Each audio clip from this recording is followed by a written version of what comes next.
First of all, thanks, John, for this very nice introduction. Actually, thanks to you that I'm here at Stanford this year. John wrote the reference letter for me at the center. I believe that increased from the 0% to the 2% and much more in the end. So I'm very happy to be here, and I'm, again, as John said, just up the hill, not far from here. So please feel free to visit me. At the same time, my research is mostly about climate change and energy, and the center is mostly about behavioral research, which is very interesting. I'm learning a lot of new things, but I'm very happy to be here talking about energy and climate, which is my passion and what I've been doing in my research in the past few years. So I feel at home, in a way, in both places, but it's very happy to be here today. So let's go to the substance without wasting too much time. So what I'm going to talk today in a nutshell are essentially three things, or three main questions. The first one is, where are we heading? And we talk about global emission trends and projections. The second question is about, can shale gas save us? And we look specifically about the impact of abundant gas, on having a lot of gas on climate change. And then the third, obviously, follow-up question is, well, what shall we do? You can guess already what are the results of the first 2 points, and talking about pathways and strategies towards climate stabilization. So, and that's actually where most of my research is in, but despite this, I will actually spend more time on the first 2 points, and then depending on time, we'll see how much progress we can make on the third as well. So this is drawing material from several sources. First, the IPCC. I was a lead author of the IPCC 2014 Working Group 3, working in Chapter 6. I should say today I will speak as an independent researcher who contributed to the IPCC, not as a lead author itself. We're always told to say this. By the way, John was the review editor of our own chapter, so just yet another connection, if not enough. You saw the synthesis report was released 3 days ago, just before the weekend, right? Yeah, it was in the press a lot. And actually, the report is dedicated to Steven Schneider in the first page. So I never met Steve Schneider. I heard a lot about him, but another legacy here to Stanford and to this place specifically. The second one is, and the second point mostly, is a paper that with a long list of co-authors, as you see, this is a lot of collaborative work, involves many different teams, many different people. A paper that was published in Nature, I think a couple of weeks ago, and talking about climate change from increased use of natural gas. And this is exactly related to point number 2. And then there's another paper that is in review, looking at post-2020 climate agreements and climate stabilizations. Again, you see collaborative efforts, many people involved, names switching around and moving, more or less an integrated group, of which I will speak a little bit during the course of the presentation. So these are the sources, and these are the questions. I hope these are clear enough. But let me start with the problem itself in order to understand these questions. If you think about climate change, obviously, if you think about a very much integrated problem. I mean, I think this is obvious to everyone in the room. We have socioeconomic development paths, the way the economy works, the way the energy system works, which create emissions. And then from emission, we get climate change, and then we go back to impacts on humans and on natural systems, and then from there you go back to the socioeconomics, right? So this is the causal relation between all these four systems. And as modelers, we try to integrate these four as much as we can. However, today I will speak mostly, and I will disregard completely this side. This is the side related to the impacts of climate change and the ways we can defend ourselves from such impacts through measures such as adaptation. So I will focus mostly and essentially only on mitigation policies. Why? Because most of the multimodal comparison that I will describe are exactly looking into that. And mostly because the uncertainties on the damages and on the adaptation side are still very, very big, and fewer exercises have been made. This is not to say this is an important area of research. Actually, most of the research now is going here because this is the area where we know less. But today I won't speak about it, just to make sure. Essentially what I'm going to look is, if we have a climate policy to protect ourselves from climate change, what shall we do? This is point number 3. What shall we do to reduce concentration, to meet the temperature target, to comply with the given carbon budget? Now, what are the tools that I'm going to use? The confession that exactly John alluded to, and which I cancel from the title, though I put it here to get more people coming as a small trick. I'm in a behavioral place now, so I get all these psychologists nudging me all the time, so I try to nudge myself and the others as well, is the tool of integrated assessment models. This actually has many meanings, and it is interpreted in very different ways. There's no actually precise definition. To what extent, looking about that loop, to what extent that loop is closed or not. But generally speaking, these are models which are numerical models, almost always, representing and interfacing these different components. For example, the components that we saw in the previous slides. Think about the economy, the energy sector, the land use sector, the climate, and so forth. And they either simulate an equilibrium of some sort or optimize a given objective. So it could be, well, maximize welfare, or maybe let's minimize the cost, the energy cost of meeting a certain target, or so forth. So they belong to different categories. They have different structure. They get a lot of inputs. Some of these are especially big models. Some are medium-sized models. Some are relatively small models. And depending on that, follows how many inputs they get. But there are a lot of forcings, a lot of characteristics that come in exogenously. Think about population is taken as given in most of the models. Not all of them, but most of the models take population as given. Or some productivities are given. And then some techno-economic parameters. Think about technologies. How much does it cost to install a new technology as opposed to an old one? And what's the efficiency of that technology? Resource availability, and so forth. So there's a lot of parameters that go in, and policies, of course. Well, I can simulate the model with and without a cap on emissions, or with or without a carbon tax. This is exactly what for example, is going to interest us. And so there are a lot of inputs. There are also a lot of output, which are mostly the evolution of the key drivers, things about emissions, energy consumption, fuel mix, and so forth, and economy as well. And we do a lot of analysis with this. Mostly, we ask ourselves if we want to get to some point, say, for example, stabilization of temperature, far down the century, what shall we do in the next 20, 30 years? And what will be the implication for the economy? And what will be the implication for some specific sectors? And what shall we do to harmonize policy internationally? But you can ask several different questions, as you see along the way. Now, the experiments in terms this group of modelers is similar to the climate scientists. A variety of models now engage in a more community type of activity in which they all implement, for example, a given scenario matrix or architecture. Take 10 models, they all simulate some kind of policies, or they all agree on certain exogenous drivers, on technology, on socioeconomics.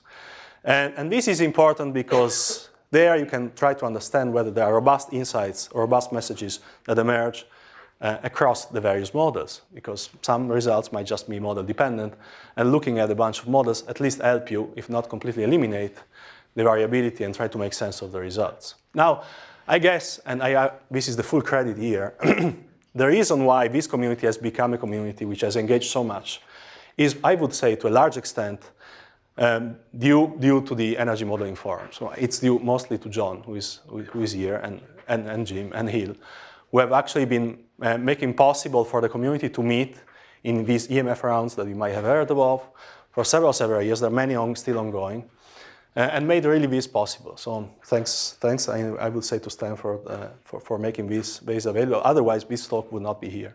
I wouldn't be probably speaking. And of course, being European, I also should thank my source of funding. The European Commission has actually given us quite a bit of money in the past several years to get these activities going, and they believed that this is an interesting topic of research, and of course I wouldn't be here probably speaking of this, or certainly without their support.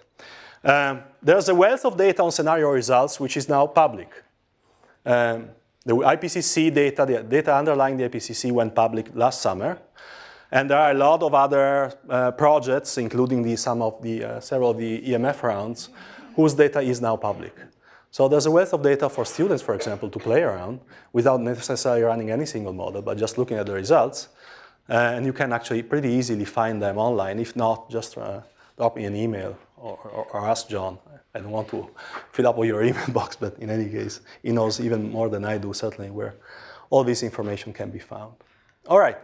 So with these preliminaries, I hope I gave you a picture of what we do, more or less, without going too much into the details, which would be a bit too complicated. But let's now move to the first question: is where are we heading? And By adding, I mean emissions. So looking about emission and trends, I'm going to show a couple of charts that actually were in the IPCC. One that was not, although I'm not maybe going to show that. But the first one that is in IPCC, you might have seen this, is depicting emissions of greenhouse gases over time. So it's a very simple accounting of emissions through time, showing essentially, and also their composition in terms of CO2 and other greenhouse gases, being emitted in the atmosphere. And this is a simple chart making also a very simple point. Emissions are growing, as you can see, pretty steadily, and in a way almost linearly. But also, if you look at decadal rates of growth, for example, you might notice that actually the decade between 2000 and 2010 was the decade with the fastest growth in the past 40 years. So we had emissions in this decade growing about 2.2% a year. So it's slightly above the averages of the long-term average and above certainly the decade before. You see a lot of fluctuations. These are due to shocks, say exogenous shocks such as economic shocks. Several shocks here, including the latest big shock. You see it here, a slight decrease in emission, but it didn't actually did much for the world as a whole, right? It decreased emissions significantly in the US, certainly in Europe, but globally, emissions are just back now, and actually the most recent data are much higher now than they were just before the crisis hit in 2008. So this is the situation, and of course, we know where most of this is coming from. There was another chart that then didn't make it into the summary for policymaker of the IPCC, which was attributing these emissions to different areas of growth. And as you can imagine, most of this growth is a story about China. It's about a story about China and its incredible economic growth through a decade with a rate of growth of the economics of GDP, which were close to 10%, and rate of growth of the energy, which were more or less similarly about 10% a year. Now, if you look at the drivers, you might ask, where is this coming from? And this is a simple decomposition analysis that you can find, also in the summary for policymaker of the IPCC. And the drivers essentially are the usual suspects. There are two positive drivers, one negative driver, and one driver which is oscillating between being positive or negative. The positive drivers are the rate of growth in population. You see, population is still growing. It's not growing as much as it was growing maybe 30, 40 years ago, but still population is growing. And the fraction of emission growth is due to population just being growing, so the population base is expanding. But obviously the most important one is income, in terms of per capita income growing over time. So this decade, and thanks especially to the growth of the Chinese economy, has been a decade of relatively high growth. And this has led to a surge in emission. Compensating factors, well, we use less energy per unit of GDP. So if you take energy, measure it whatever you want, and divide it by output, then this is the energy intensity, and this is a compensating a negative effect. However, this compensating effect obviously is not enough to offset the two positive terms, so in the end you have a positive overall term. This is particularly true if you also look at the carbon intensity, which is how are we generating energy, how are we using our energy? Is through fossil fuels or through renewables, and how much carbon is in there? And what we see also here, actually, especially in the past decade, is actually, again, I think mostly through a story about China, the carbon intensity has reversed.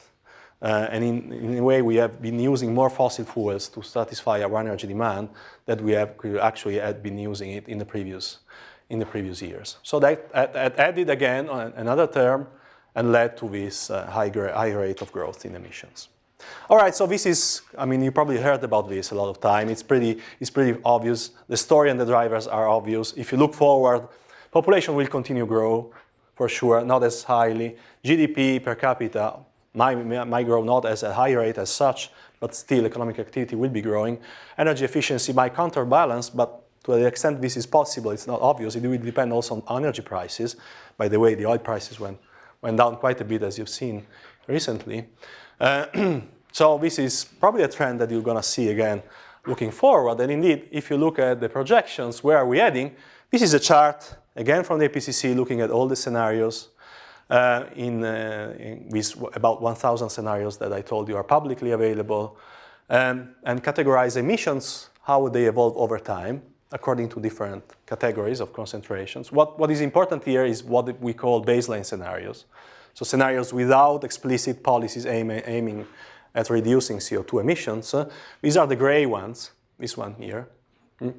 And what you see is essentially, well, they project relatively growth, which at some point leveling off and a decrease in growth, but still, if we were to follow such a trajectory, we would end up in a baselines which would lead to temperatures between 3.7 and 5 Celsius, or even a larger range if you consider the full range of climate sensitivities. So we're going to end up in a world which is likely much hotter place than the world we are living today.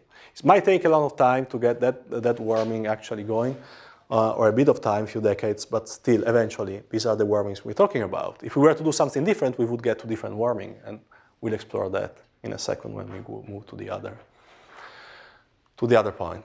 All right, carbon budgets. I wanted to say something about this because this is an important concept. Carbon budgets is the sum of emissions over time. You take emissions and just you sum it all. Why this is an important concept, and this has been reiterated again and again and again in a synthesis report. There's a huge discussion about carbon budgets, and I think they're important also for what I will be saying. Well, carbon budgets are important. Why? But first of all, they predict well temperature. If you look at carbon budgets, the prediction about temperature is actually pretty good, especially for some ranges of temperature. Maybe not venturing in large carbon budgets, but. And secondly, there's actually it's a linear relation, so it's very intuitive and very easy. For you get about half degree for every trillion ton of CO2 that you emit in the atmosphere, with a range between 0.3 and 0.7, if you're looking into likely or very likely term ranges from the IPCC. So every trillion ton of CO2, it's about half degree. Indeed, we emitted so far 18 billion ton of CO2, and we are about 0.9 degrees Celsius of warming. And in a way, within certain ranges, you can extrapolate that forward. That is very simple, very intuitive for policymakers. It's just an integral, and that will drive proportionally climate change. And that is obvious as consequences. First, talking about a reversibility of climate change. Since this is a cumulate, unless you can decrease CO2 emission from the atmosphere and go negative or net negative at some point in time, that will determine the amount of temperature that you're going to get. And the extent that you run this budget, for how big this budget will just determine the temperature warming that we're going to get. As simple as that. And then the models can be used to decide how to optimally allocate this budget. Think about having a budget or even a monetary budget that you can spend or allocate for different purposes throughout a period of time. And the models like the models that I showed, can be used to say, well, I have a budget, let's say a 2-degree budget is going to be about 2,000 or maybe 1,500 billion ton of CO2. How shall I allocate this budget? When should I use this budget? Who should use this budget? To which sector should this budget be allocated? And there's a lot of discussion about the world carbon budget, but much less discussion about the regional carbon budgets. So I have a picture here showing carbon budgets, again in billion ton of CO2 for 10 regional aggregates. And this is an outcome of a median of some integrated assessment models. In a case without any policies, so a baseline case, a scenario without explicit policies to reduce CO2 emissions. And what we see essentially is that, well, first of all, obviously to look at the countries which have the largest population, emerging economies in Asia, with expanding population and expanding economy. According to these models, for example, China and India would have almost about 1 trillion ton of CO2, okay, each. Would add about 1 trillion ton of CO2 each throughout the century. If you remember, 1 trillion ton of CO2 is half a degree. This is linear, so you can just sum it up. So it's going to be half a degree from India, half a degree from China, in addition to the warming that we have seen already. Now, but this is obviously because these are big regions and big countries with growing economies. However, still, even looking at Europe and North America, without explicit policies to reduce CO2 emission, we're talking about maybe if you sum Europe and US, you're going to again get about 1 trillion ton. So again, Europe and US collectively adding another half of degree. And remember, we're almost already 1 degree up. So it doesn't take long to get to the proximity of 2 degrees. And if you have to have a reasonable chance to stay below 2 degrees, what you can see is that the budget for staying below 2 degrees, which is about this budget, would be exhausted and taken up relatively quickly, even by one country alone, or by a regional compound alone. So OECD by themselves, without specific policies to mitigate CO2, would essentially use up all the budget which we would have to stay below 2 degrees. China by itself, India almost by itself, but even energy exporting countries and other developing economies.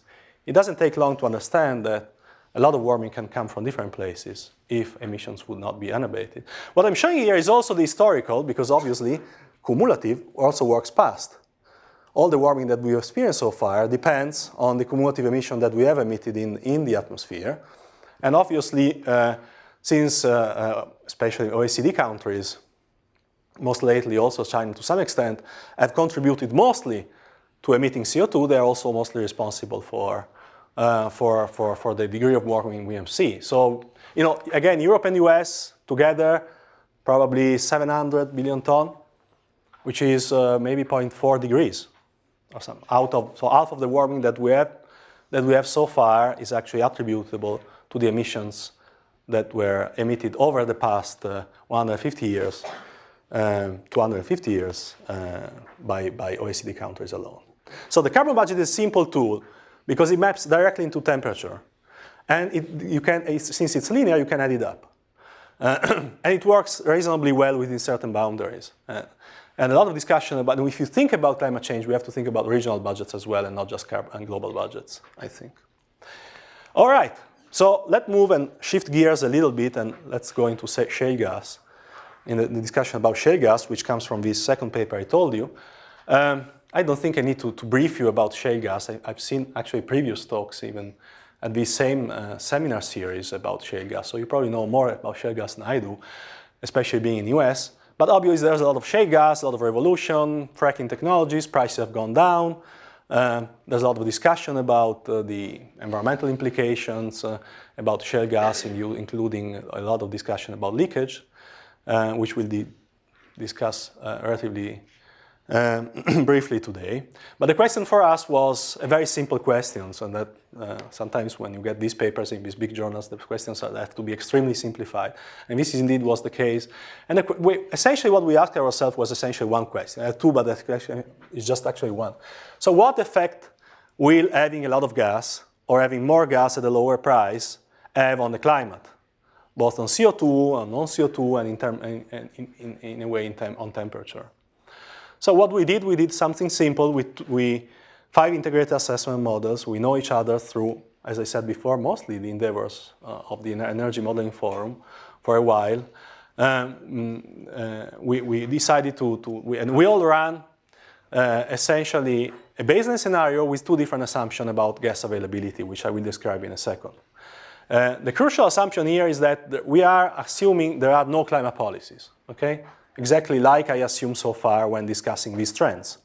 Of course, there are climate policies being legislated in Europe, in the US as well, but for the time being, let's abstract from those and think about a world without a lot of climate policies in place, beyond those which have already been legislated. All right, so you take a model, the first thing you do, you change an assumption, and that's what we did. This is a supply cost curve for natural gas at the global level. Now we have this, each model has these for different regions, but now for the sake of looking at the global picture, let's assume this is the supply cost curve. It tells you how much gas do you have, cumulatively, and for which production cost in terms of margin extraction cost. And essentially we assume 2 scenarios. One that we name conventional, in which we assume that there's quite a bit of gas, up to about 10,000 exajoules, below $3 per gigajoule or $3 per MBTU to be extracted. But then after that, there's a wall. A wall meaning that you cannot extract anything more than that. All right, so extraction costs become very, very costly, so you stop there. And then we compare this to an abundant case, which is a case in which essentially, as of today, we follow the same curve, as you see, but we assume there's more. There's more at a higher cost than $3 per MBTU, but there's more available. And not only that, but we also assume that the cost of extracting will go down because technology will get better, and we're going to do better and be better economically at extracting gas. So over time, these curves also shift down, and we assume that by technical progress, for the same amount that we had as a maximum in the conventional, the price will essentially be halved by mid-century. So it's going to have a 50% reduction in the cost of extraction by mid-century in all the regions, although with different speed. And this is a bit on the high end of the estimates that you have in the literature. Estimates in the literature are about 30–40% potential reduction in cost, in extraction cost. We are taking a 50%. Of course, in the SOM, we have a lot of sensitivity analysis on that. But for the sake of thinking, this is a relatively, a scenario with quite a bit of gas being available. So it's quite optimistic in terms of abundancy of gas. So we take these two scenarios, and then we look at the implication for climate change. And what we do, we take 5 models so that we see, if there's something robust or not. And here are the results. So starting from, these are the 5 models, all names familiar to John, obviously, since essentially all participants, maybe with the exception of one, to all DMF rounds. And this is starting from the global natural gas consumption over time between now and 2050. And the blue one is the scenario where you have more gas, and the red one is the scenario where we have conventional gas, as much gas as we think we have today. And what you see is, first of all, it's a variation across models, and the gray area is the literature, the range from the IPCC, just to give you a perspective of how we are position ourselves with respect to the IPCC. And what you see is that, well, it depends on the model. Some models foresee a lot of increase in gas use because of its higher availability. Other models foresee a much smaller increase in availability till mid-century. Okay, we stop at 2050 just for sake of comparison. And this doesn't tell you much. Models respond differently. Some models like gas more than others. But then if you look at the second one, so we get, in general, models agree that there's going to be more gas, but to the extent this will happen, it's not exactly clear. But then if we look at the second thing, what we look is CO2 emissions. And here what we find is that essentially across all the models, those two lines come very close to each other. Suggesting that even for, obviously this makes sense for those models who have little gas change in the first place. But what you also see it in the models that they see a lot of gas coming in, and still emissions more or less remain unchanged. I will describe in a second why this is the case, but as a first approximation, you can think of gas substituting for coal, and that will have a positive effect on emissions. You're going to lower emission because coal is much more carbon intensive than gas. Yes, that's right. But you can easily also think about gas substituting for cleaner options, such as nuclear or renewables, and that will have the other effect. In a way, gas sits in the middle, right? And then there are also additional reasons for that, but this is one of the main ones. So CO2 slightly unchanged. Then we look at radiating forcing, which includes also the forcing from CH4 itself and the aerosols that come with it. And then again, you don't see much change. Actually, in some cases, this discrepancy is a bit bigger, but more or less nothing changed in terms of forcing. If nothing changed in terms of forcing, nothing changed in terms of temperature in these models. So here we go. We got more gas, but we don't have more CO2. We have got more or less the same amount of CO2, and we got more or less the same forcing, and we got more or less the same temperature. So that's the title of the paper, and that's essentially, you don't need to read the paper, except the supplementary information, which has more interesting stuff, of course. But this is the argument in a nutshell. Looking at forcing, this is the difference between the forcing in the two cases. Forcing differences are small, few percentage points, and CO2 doesn't contribute much because we don't have a lot of CO2 change in the first place. But actually there are some changes in methane itself, and through methane also in the aerosols, which actually push a little bit forcing up. But the numbers, again, are relatively small. We're talking about few percentage point changes. So again, as we said before, forcing doesn't change much. All right, so this is the story, a very, very simple story. Of course, why? You may ask, well, what is the reason behind this? these results. It's kind of intuitive in a way. Maybe you don't need 5 models to do that, but in science that's also how it works. And this, I'm looking here at this percentage change in emissions across the models in 2050 and attributing change due to energy intensity, to income, and to carbon intensity. Okay? So let's start from energy intensity, which is an interesting, if you want, story. The models do see an energy rebound. By the fact that you have more gas at a lower cost, you're going to use more energy. And that's the typical case for a rebound. And actually, for some models, take this model here, that foresees an increase in emission of about 10%. Actually, this is explained almost entirely by the increase of energy consumption. For other models, this is actually almost a negligible component, so you see variation up and down. The other rebound you might be interested in is the income rebound. By the fact that we have more energy at a cheaper cost, our economies will supposedly grow faster as a result of energy being cheaper. This is indeed the case, but the magnitude here is much smaller. Right? Gas is not a huge share of the energy system to begin with. The energy system is not a huge share of the economy.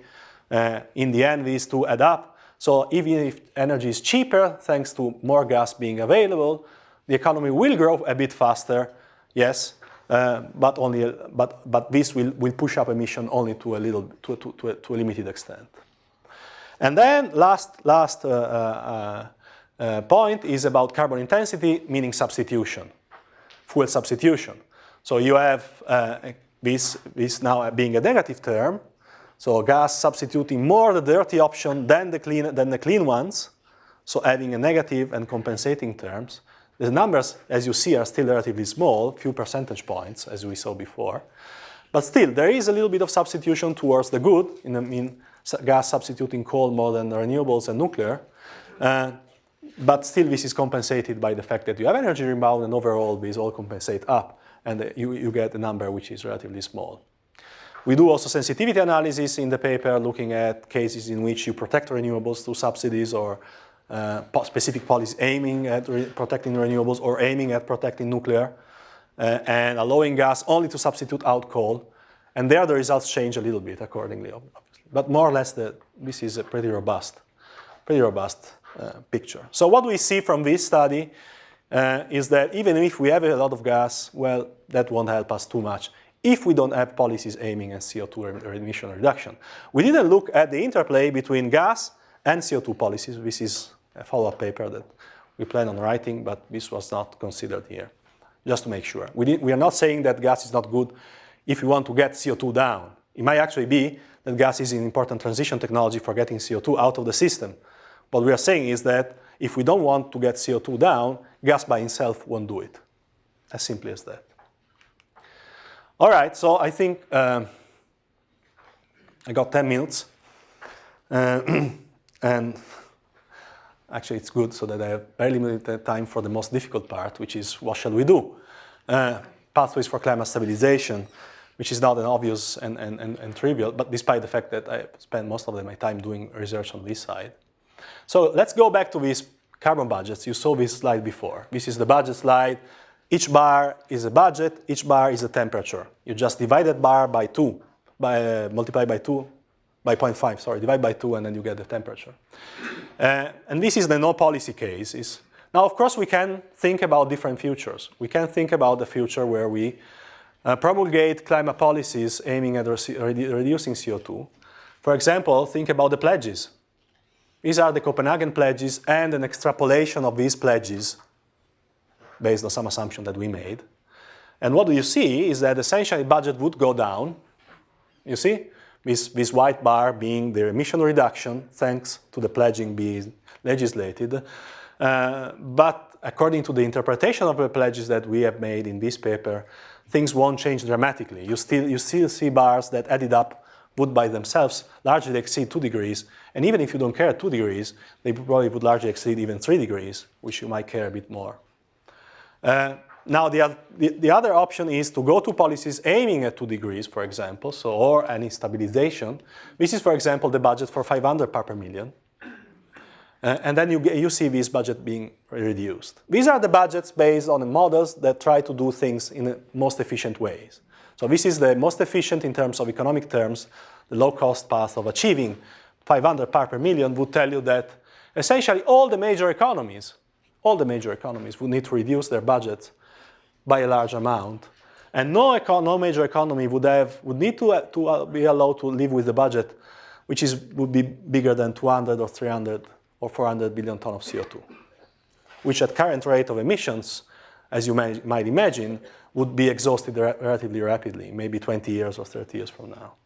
And you can situate yourself in between these two words, and from that, immediately you can work out the implication for the climate in terms of temperature. Again, this is all linear, so you just sum it up. Divide by 2 and sum it up, so as simple as that. Now, what will be the cost of doing so? Obviously, this is what also regions and economies and policymakers care about. How much is this going to cost my GDP in terms of, for example, of GDP loss? And most importantly, how the distribution of mitigation costs would be between the different regions. Because I care about my cost, but I also care about my cost relative to your cost. So one of the things that we looked at is the distribution. I'm already anticipating the results here. If you were to assume a world in which you do things in an efficient way, and you try to get to 2 degrees, let's say, and without compensating and without allowing for transfers between countries, but just minimizing cost and assuming every region implements the same carbon tax or the same carbon price, then you would get cost, which in these 4 regions, 10 regions, apologies, are distributed quite unevenly, although there's a lot of dispersion across models for some of these scenarios. But essentially, you have something which is quite unbalanced. Same carbon price everywhere, no transfer, no compensation. What you get from our models is that actually mostly OECD countries would pay less than an average, a global average, you see, below 1 or below 100. And then developing economies paying more, especially energy exporting countries paying more due to foregone revenues from the oil markets, and although there's a lot of variation. But of course, you can try to compensate this and bring this down or even reverse it depending how you want in terms of achieving in this way both efficiency and equity at the same time. And there are tools of doing so. Economists think about this all the time in terms of giving permits and allowances to emit CO2 and allowing trading of that in dedicated global trading markets, transfers technology, and so forth. But this is something to keep in mind. Not only the budget would be small, but the distribution of cost, if uncompensated, would also be uneven, without considering the fact that climate change by itself will hit countries in an uneven way, disproportionately. Some countries will be hit more by climate than other countries. So, equity is an issue here. Now, since we are in an energy institute to think about technology, one of the things that we looked also in the IPCC was the role of different technology. Actually, this comes also from a study that John coordinated, John Way and Tanel McCricklin, which is AMF 27 about technology, the role of technology, how much is valuable, how much the technology is valuable. And what we looked at is a bunch of different technologies. First of all, we look at cases without nuclear and with limited solar and wind. And you see costs do increase, which is the 0% line, so everything above this means the costs go up. You mean that in order to get to the same place or the same target, you're going to pay a higher cost. So if you don't have nuclear as an option, if you don't have or have lower availability of renewables or potential for renewables, then the cost will go up with a lot of variation. If we don't have biomass, things get worse, and you go to this, what we call intermediate risks. You also notice here, in this percentage, the number of models that could not get to that point.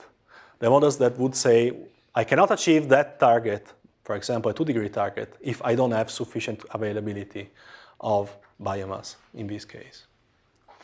And then, obviously, a higher risk situation where you don't have CCS, carbon capture and storage. Without carbon capture and storage, cost would be up. You don't see some of them. But most importantly, some of the models will not be able to solve the problem. So you run the model and you say, get to 2 degrees without CCS. Only 30% of the models can do it. And the remaining 70% of the models could not achieve 2 degrees without carbon capture and storage. So there's no cost attached here. It couldn't be solved within the framework of the models. So this is a ranking, if you want, about risks from low risk. Suppose you have an energy efficiency world, then we're going to have lower risks because we are more efficient, moving towards a more risky place where we phase out one technology alternatively to the other, providing a ranking. So almost done, so I won't spend, I would say, much more time on this. And I'm going to skip, well, maybe just the last slide, which is also come from the IPCC, and tells you about investments. And what we saw there is that essentially investments will need to increase in electricity generations, mostly because you're going to electrify some of your system on top of the fact that renewable sources and nuclear are more capital intensive and need more capital to begin with. These investments in fossil fuel extraction and investments quite a bit, but with very unknown numbers about energy efficiency. That's an area that the models do very badly, and Jim knows this much better than I do. Some numbers say that these investments in energy efficiency are big, but these numbers are very shaky, and we don't know exactly about how big these are. But in general, the overall balance of investment might not change that much. However, there will be a big redirection from fossil towards non-fossil and energy efficiency. All right, so let me conclude and skip this last thing. I think mostly 5 points. First one, global emissions are on the rise. Not only are on the rise, they're rising even faster. And this is by itself not the greatest news that you would like to hear. That news, I assume, you have heard already. With long lasting, think permanent. Think about the carbon budget. Whatever you've done, unless you go negative, that's temperature. There's no way you can undo that. By itself, having more natural gas won't do much about the climate. We saw all this discussion about all the pros and cons, the net effect being almost zero. Stabilization requires all major economies to deal with small budgets. You remember the regional budget chart. And by itself, that would have consequences also for the distribution of mitigation cost, being quite distributed quite unevenly. Timing of action matters tremendously. I didn't speak about this, but as you can imagine, you have a budget. If you delay, you're going to use it more and more and more, and then you have left with this very small chunk of budget, and you have to go down very quickly, and that's painful. And then more generally in terms of policies, there are a lot of policies that can be used already to get this started, and there might be good and interesting direct and indirect co-benefits from sound policy making in terms of energy. All right, so thanks for listening, and I hope I didn't go over time. Actually, it's 5 o'clock, and I leave it with you. Great, thanks, Max. So we have time for a few questions. We like to start with students. Student questions. No questions. It's all perfectly clear. I have a technical question. In the chart of carbon budgets, you said that temperature would increase half a degree centigrade per trillion tons of CO2. 1,000 gigatons. Yes. I've always been led to believe that was higher, that it was more like 1% per 1,000 tons of 1,000 gigatons. 1 degree? 1 degree. That's a new figure for me. Yeah. Is this including natural emissions? This is only CO2, and it doesn't include non-CO2, such as CH4 and all non-CO2 forcing. This is only coming from CO2.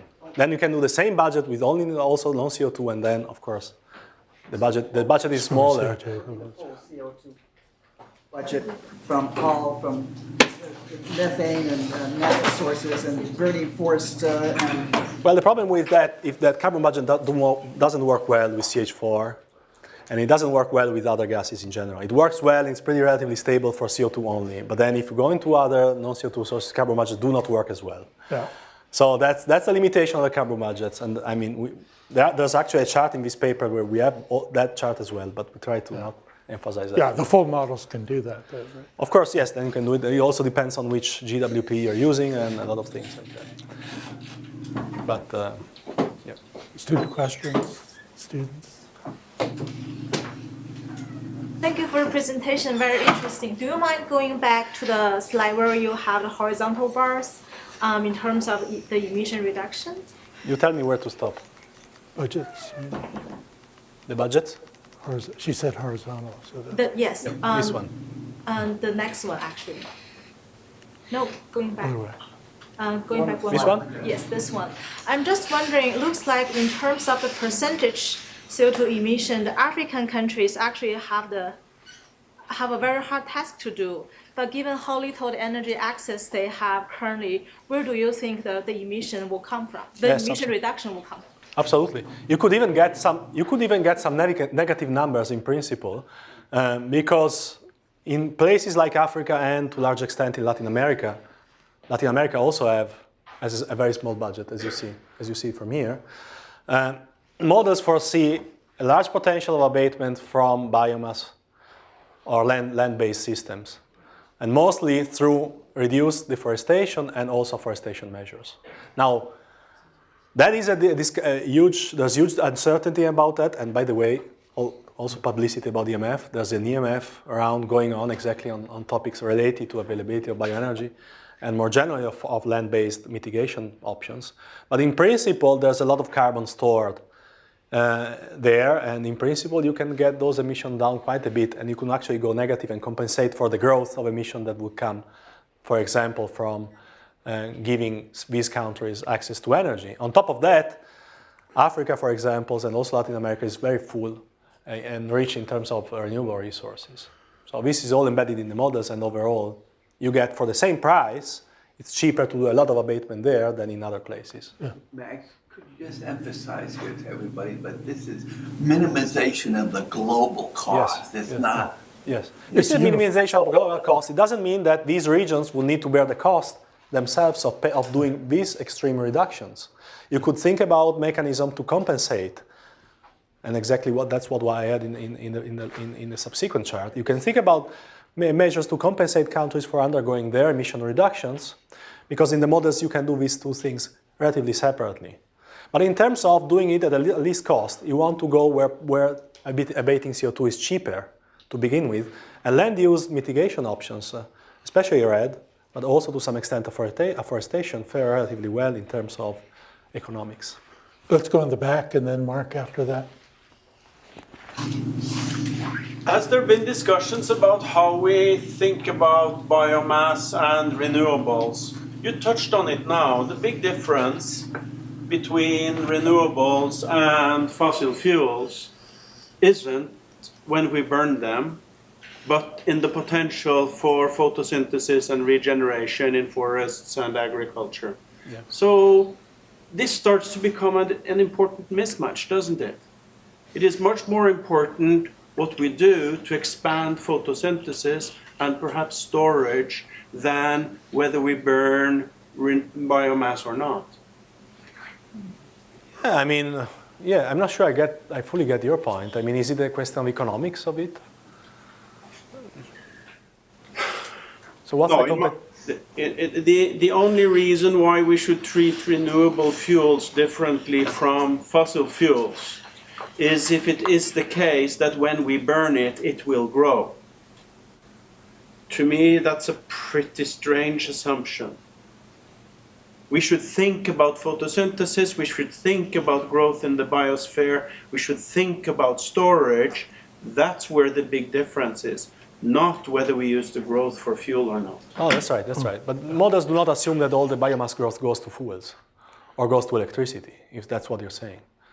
There's also a great deal of forest restoration or afforestation by itself, by just storing CO2. Our policies assume that it makes a big difference whether what we burn is green or black. That's right. And this In fact, it doesn't. At some level, yeah. Again, the models now can incorporate all these different options and trade them off against each other. It's actually very important. As you know, in the last round, out of about 20 models, only 3 or 4 actually had enough land use to do this kind of work, which is why we're focusing on it now. So it's a good point. With the rate of coal use expanding globally so rapidly, doubling over the next 20 years, I'm surprised there are any scenarios without CCS that actually work. So if you take CCS off the table as being too expensive, too slow, too impractical, what kinds of scenarios do work that, Yeah. Well, as you see here, 20% of the models did manage to solve it. 80% did not. So that resonates with what you're saying. And of course, these are models in which you have to do everything else at a massive scale, including having a lot of nuclear, including having a lot of renewables, and including, on the demand side, having an energy system which is maybe half of that you would otherwise have. And doing a lot of negative emissions to compensate for all the emission that you would not know how to obey. But what I would say and take away, by high risk, we meaning that 80% of the models not being able to make, that's a scenario which is, in a way, almost infeasible, if you want. Let's go over here first and then second. John? So have you, in the natural gas paper, have you looked at the relative price of energy? Because what we have seen is that when natural gas becomes cheaper and used more, then coal is not used, so the price drops, and then again we go back to coal as a substitute for natural gas. Yeah, this is absolutely in the models. The price is endogenous in all the models that we saw. So the price of coal also went down, not only as the result of lower use, but a result of substitution. So that's there, and then you have these rebound effects. Great. Sir? I had a question about the very last slide you showed on investments. You briefly talked about it.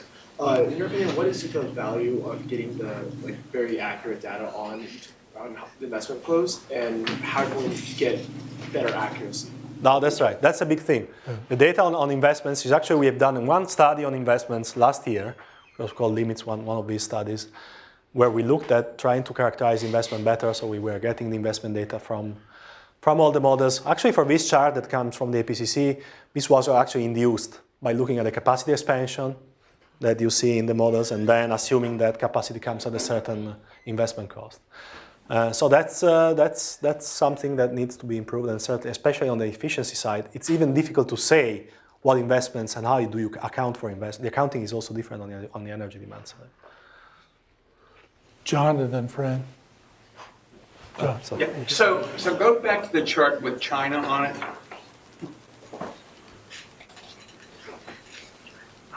Yeah, that one. Well, the one where you were first. So can you say some more about the assumptions that are in that in terms of, say, coal use? I mean, the reason I ask is I look at those pictures of Beijing where you can't really see Beijing. Okay, right. And the question is, what kind of model is there for how much coal use is in those things? Since it's sort of hard to believe they can keep doing that. Yeah, that's right. So that's a good point. And actually, the assumption here is that in these big bars, you have a lot of coal, of course.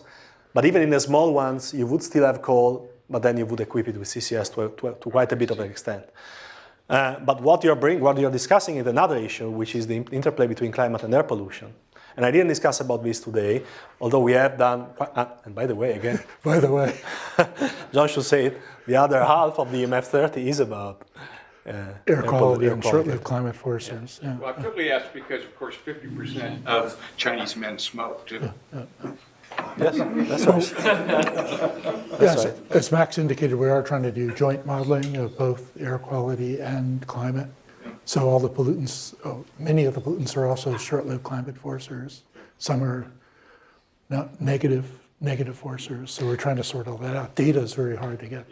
But we look at some policies only on air pollution, and you don't get a lot of climate benefits. You get some, but it's nothing like getting to 2 degrees or 2.5 degrees. No way. On the other hand, of course, you get more synergies. Yeah, we should do truth in advertising. One of the models listed, maybe I won't say which one, is one that Max constructed himself. So he didn't just do the model comparison work. He actually has done one of the more interesting models that has technical learning and so on. Fran? In your natural gas study, you found that all these 5 models gave you about the same kind of no change in CO2, but it seemed like they were giving you that answer for very different reasons. So I'm wondering if really you actually have confidence in this result, or if it's kind of more of a compensating errors kind of situation. Yeah, But that was your arrow diagram though, right? Yes, that's the overall argument of doing a multi-comparison. But you're right. You're right that it might be for different reasons. But that's exactly the point. In some cases, you assume that just because coal gets cheaper than gas, even if much cheaper, yes, it takes a share of the market, but not a large share of the market. 2 models did that. 2 other models say, okay, but it could be that it takes a huge share of the market and gets, for example, much more into the residential or even in transportation. because you see it in some transportation, in some models. But even then, even if that happens, well, you won't get a lot of CO2 change. So that's, you're not trying to, it's not like an experiment where you're trying to attribute the cause, the attribute causes, but you're just exploring different ways of seeing a future, and in the end, the results is the same. That's why I think it got published. Otherwise, it would not have got published. So this is another story for publication bias of only positive results. Margaret and then Brendan. I just have a clarifying question. Could you go back to the one with the risk thing? The risks thing? Yeah. It's later, yes. Yeah, sorry, I have a lot of slides here. Yes. I didn't understand this. Okay, so What? this is telling you how much the cost of achieving a particular target would increase if you were to assume a scenario, let's say, with limited nuclear.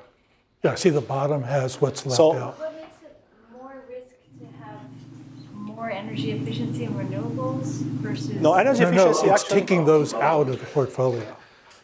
Yeah. So actually, if you have a lot of energy efficiency, then actually you go into the low risk, because if you have a lot of energy efficiency, actually your costs go down. So it's the risk of achieving the target. Yes, Not the risk of the Yes, technology. but risk value. being measured by the numbers of models in this case that weren't able to solve that, or also by the additional cost of achieving that for those models who were able to solve it. This, in both ways, if you move to the situation where you have some technologies not being available, your cost will go up. You see it's above, it might go up by as much as 100%. So twice as costly. In this case, the median is about 100%. So this is the case with limited solar and wind. Now, if you have limited solar wind, so a lower potential, then your cost of getting there, according to the models who can solve that problem, would go up by 100%, so would be twice as high. In addition to that, a quarter of the models could not solve that problem under that assumption. That you cannot quantify the cost because you have a missing. But it's important to say that because you have a missing. So. By the way, I think you said this. This is a 450 parts per million CO2 equivalent, Yeah. 2.6 watts per meter, 2 degrees C relative to pre-industrial scenario. So it's a pretty tight scenario. Last words, Brendan. PurePoint. I was wondering if you could speak to, both in your natural gas paper and generally in the modeling community, how you account for leakage in the natural gas system, methane leakage from drilling and distribution of natural gas. So again, the infrastructure, that's what it is? So it's a fairly well-established fact that in producing and distributing natural gas, some of it leaks out. Oh, leaks out, leakage, to the okay, atmosphere. yeah. No, we have assumption about, yeah. So the models assume a certain leakage factor, which is more or less from the range of the literature, and that's why you see that positive contribution of forcing in terms of from CH4, even for those models who didn't see a lot, because by extracting more, some more leaked out, and that contributed forcing positively.